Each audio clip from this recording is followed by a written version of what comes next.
Maswerteng umaga po mga ka-STL. Narito na po ang resulta ng STL Pampanga para sa araw na to, 1st of February 9, 2026, araw ng Lunes. Naway ang mga natayaan nyo pong mga numero kanina ay manalo nawa ngayong umagang ito, 11 AM. Kaya't kunin nyo na po ang inyong mga ticket. Narito na po ang resulta.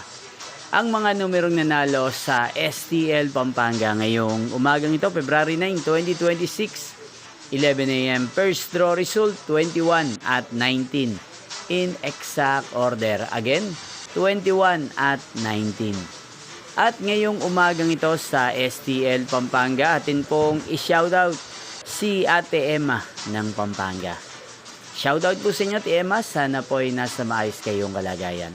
Inyo pong napanood ang resulta ng STL Pampanga. Magkita-kita pong muli tayo mamayang 4 PM para sa second draw result ng STL Pampanga. Thank you for watching.